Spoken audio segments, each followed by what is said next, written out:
Bonsoir, mesdames et messieurs. Je suis très heureux d'accueillir ce soir la Première ministre. Le vent n'emporte que les feuilles, mais pas le reste. Elle n'aura pas raison de nous. Je suis très heureux donc d'accueillir Theresa May pour un dîner de travail que nous avons eu avec nos équipes et nos ministres de l'Intérieur, quelques jours simplement après les élections britanniques. Et je suis très reconnaissant à Mme May. Merci beaucoup d'avoir si vite répondu à l'invitation pour ce dîner d'une part et le match de football entre nos deux équipes dans quelques instants. Votre venue incarne parfaitement le lien qui unit nos deux pays. La solidarité et l'efficacité, l'amitié et le travail en commun, la mémoire et la projection vers l'avenir. Et je le dis après simplement quelques jours suite aux attentats qui ont touché successivement Manchester et Londres. Nous avons eu l'occasion de nous parler à chaque fois dans les heures qui ont suivi. J'ai eu l'occasion de m'exprimer, mais je veux redire ici combien nous avons été avec vous touchés, blessés, parce que ce sont à chaque fois des attaques contre la jeunesse et la démocratie libre qui ont été perpétuées. Et parce qu'aussi nous avons perdu plusieurs vies, et nous avons vu plusieurs victimes, qui sont le témoignage vivant de ce lien très fort qui nous unit. Ce sont des centaines de milliers de Britanniques vivant en France, de Français vivant en Grande-Bretagne. Alors ce soir, c'est bien de notre avenir en commun et de nos défis en commun dont nous avons parlé, et d'abord et avant tout de notre coopération antiterroriste. La coopération qui nous lie est aujourd'hui exemplaire en termes d'échange de renseignements, de coopération entre nos services, et d'ailleurs ce qui s'en est suivi après ces deux attaques a parfaitement montré. Je veux ici rendre un hommage appuyé à nos forces de sécurité, à nos services de renseignement qui travaillent ensemble quotidiennement pour assurer notre sécurité. Nous leur devons beaucoup. Mais nous avons décidé ensemble d'aller plus loin ce soir en travaillant depuis plusieurs jours sur un plan d'action très concret que nos équipes ont préparé et qui ce soir est rendu public. Ce plan d'action concret sera mis en œuvre par nos services.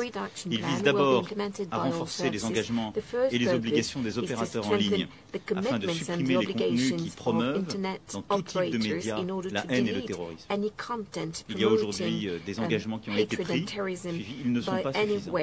Et Theresa May rappelait très justement il y a quelques semaines à Taormina que ce sont durant les 2 premières heures que près de 50% des potentiels terroristes, en tout cas des esprits qui peuvent être manipulés, sont touchés par cette propagande. Quand aujourd'hui les engagements pris sont à prendre dans les 48 heures. Ensuite, améliorer les moyens d'accès au contenu crypté dans des conditions qui préservent la confidentialité des correspondances afin que ces messageries ne puissent pas être l'outil des terroristes ou des criminels. Et enfin, accentuer la coopération internationale avec les États-Unis notamment pour améliorer l'accès aux preuves numériques dans les enquêtes qui sont menées par nos services de police et de justice, où que soient localisées ces données. Ces éléments extrêmement concrets sont essentiels pour prévenir au maximum certains actes terroristes, en tout cas la propagande terroriste, et pour poursuivre celles et ceux qui sont impliqués dans ces attentats ou ces tentatives d'attentats. Notre souhait est évidemment, au-delà de cet engagement commun, d'atteindre l'ensemble des pays membres du G7. Nos ministres de l'Intérieur auront dans les prochaines semaines une réunion à cet effet, de pouvoir aller encore plus loin avec les États-Unis d'Amérique en particulier, qui se sont exprimés avec beaucoup de force. Le président Trump l'a rappelé à Taormina sur ce sujet, et de pouvoir agir ensemble. Enfin, évidemment, cette initiative est ouverte à tous nos partenaires de l'Union européenne. Je pense en particulier à l'Allemagne, qui a constamment montré sa volonté d'œuvrer de manière extrêmement rapprochée avec nous sur ces sujets. Et donc c'est bien dans ce cadre que ce plan d'action a vocation à être poursuivi. Mais dès maintenant, il doit donner lieu à des actions très concrètes et des engagements très concrets, des réalisations Ce défi de la lutte contre le terrorisme est majeur, mais il ne doit pas écarter les autres défis qui sont les nôtres. Aussi avons-nous échangé sur nos coopérations en matière d'économie, en matière migratoire, comme en matière de défense, agenda sur lequel nous continuerons de travailler ensemble activement, avec d'ici la fin de l'année un nouveau sommet en matière de défense qui se tiendra en Grande-Bretagne. Enfin, la négociation sur le Brexit continue, je laisserai Theresa May en parler, mais avec pour ma part une méthode claire. Je souhaite que la négociation sur la sortie de l'Union, puis sur les relations futures avec le Royaume-Uni, démarre le plus rapidement possible et soit menée de manière coordonnée par la Commission européenne. Voilà ce que je pouvais vous dire. Au-delà de tous ces sujets, nous avons évidemment enfin rappelé notre volonté de mener ensemble des combats d'avenir. La révolution numérique, la défense de nos valeurs, en particulier la liberté dans le monde, et enfin la lutte contre le changement climatique, où constamment nos deux pays se sont trouvés côte à côte. Je remercie donc à nouveau Theresa May d'être là si vite après les élections dans son pays, et je me réjouis de ces différents sujets sur lesquels nous avons beaucoup à faire ensemble. Dans quelques instants, nos équipes joueront ensemble dans un sport, malheureusement, où il faut quand même que quelqu'un gagne. Et donc peut-être aurons-nous à ce moment-là quelques légers désaccords, mais nous n'en ferons rien, car ils sont très mineurs par rapport à tout le reste. Thank you very much, Emmanuel. And as you have said, the United Kingdom and France work side by side together in so many different areas. And that ranges from our bilateral trading relationship worth £69 billion to our tourist industries, where British and French people are intrinsically linked, forming the single largest groups of visitors to each other's countries. But nowhere is our cooperation closer than in the area of defence and security, with British and French fighter pilots flying alongside one another and in each other's planes over Syria and Iraq to strike Daesh at its heart, or our troops deployed together in Estonia to provide reassurance to our eastern allies in the face of Russian aggression.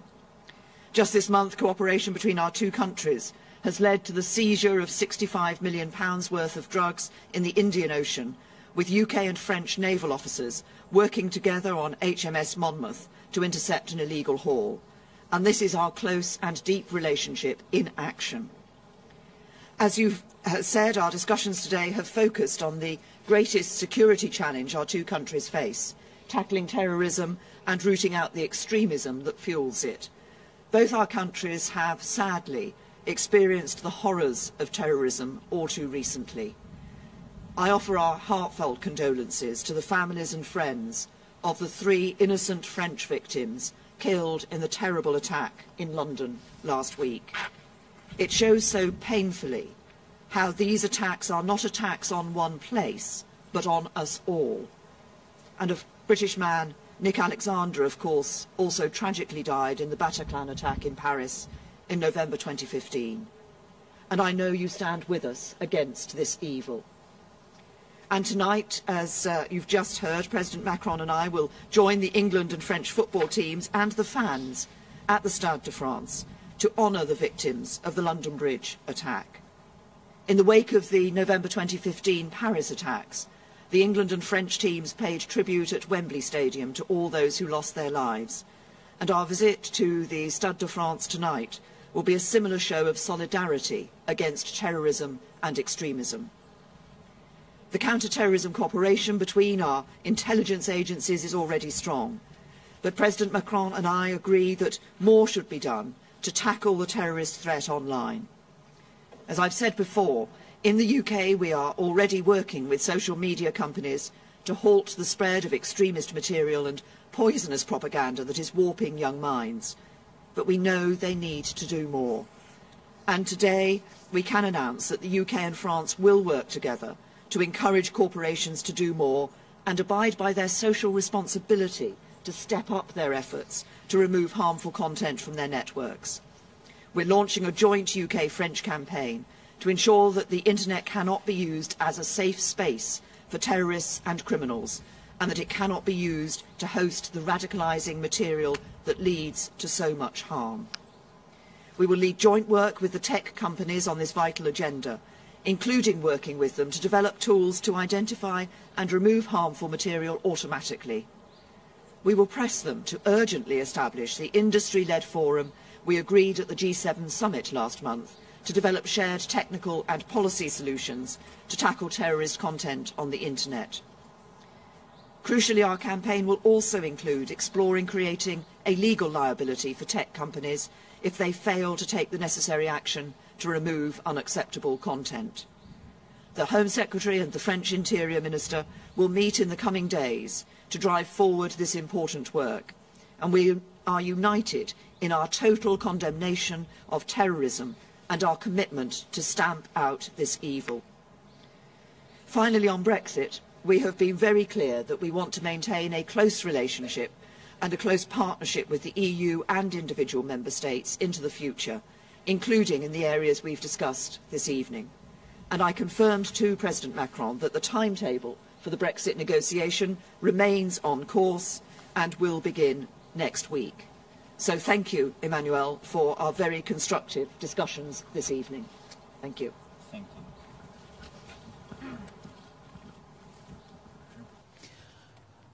Michel Rose de Reuters. Monsieur le Président, Madame la Première ministre, vous aviez dit, Monsieur le Président, lors de votre visite à Downing Street en février, une sortie est une sortie. Est-ce que vous pensez que cette sortie aujourd'hui sera plus douce? Est-ce que les résultats des élections en Grande-Bretagne signifient un soft Brexit plutôt qu'un hard Brexit? Merci. Je pense que la Première ministre May peut peut-être davantage que moi répondre en détail à cette question. Je vais vous dire quelle est ma position, en tout cas pour ce qui me concerne.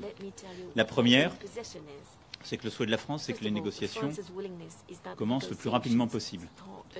La deuxième, c'est que ces négociations soient conduites par l'Union européenne de manière coordonnée et donc pas État par État. C'est le choix qui a été fait, c'est le bon, afin qu'il y ait une préservation des intérêts de court, moyen et long terme de l'Union européenne. Enfin, mon souhait, c'est que nous ne passions pas à l'essentiel de notre énergie à discuter des modalités du Brexit, mais que nous puissions d'une part continuer au sein de l'Union européenne et de la zone euro de parler d'avenir et des projets indispensables pour aller plus loin, et entre nos deux pays, de continuer à discuter et à faire dans le cadre d'un agenda bilatéral où la discussion d'aujourd'hui l'a montré, nous avons énormément de défis en commun. Je laisse peut-être Madame le Premier ministre répondre sur les conséquences du vote sur la négociation britannique. Well, thank you very much. I think there is a unity of purpose among people in the United Kingdom. It's a unity of purpose, having voted to leave the EU, that their government gets on with that and makes a success of it. And we are committed to developing a deep and special partnership with the EU. We want the EU to continue to remain strong, and we want to continue to cooperate. We want to develop that deep and special partnership on matters relating to trade, but as we've heard, the issues we discussed tonight on security are also issues on which it's important for us to cooperate in the future. And I believe that with the good process that has been set out by the EU for those negotiations, which start, as I have said, next week, and with the willingness and intent on both sides to build that future partnership, then we will see an arrangement for Brexit that will be in the interests not just of the United Kingdom, but of the remaining 27 member states of the European Union. Matt. Matt Frye, Channel 4 News. Prime Minister, you talk about a unity of purpose, but the former Prime Minister, your former party leader, John Major, has effectively accused you today of endangering peace in Northern Ireland by clinging to power with a coalition deal with the DUP. What is your response to that? And if I may, Monsieur le Président, you said an exit is an exit, but the German finance minister, Wolfgang Schäuble, said today that if Britain changed its mind for some reason, the door would be open to remain in the EU. Do you agree with him? Shall I take the first? On the first point that you raised, Matt, we as a government remain absolutely steadfast in our commitment to the Belfast Agreement and the subsequent agreements, and we continue to work with all the parties in Northern Ireland and with the Government of the Republic of Ireland in ensuring that we can continue to put in place those measures necessary to fulfil those agreements. As you'll be aware, there are discussions now continuing to take place on the formation of the Northern Ireland Executive, and our intent on enabling the parties to work together to ensure we can see that executive being reformed and a devolved administration continuing in Northern Ireland is absolute. What we're doing in relation to the talks that we're holding, the productive talks we're holding with the Democratic Unionist Party, is ensuring that it is possible to, with their support, give the stability to the UK government that I think is necessary at this time. We stand at a critical time with those Brexit negotiations starting only next week. I think that stability is important. We have worked as a party with the DUP before, and those are productive talks. The intent is to ensure that we have the stability of government in the national interest. Pour ce qui est de votre question, monsieur, je peux parler en anglais, je l'ai fait quelques fois. Dans une conférence de presse, le mieux c'est de parler en français, sinon je m'attirerai des polémiques inutiles. Et je défends la langue française, considérant malgré tout que cette défense n'exclut pas le multilinguisme.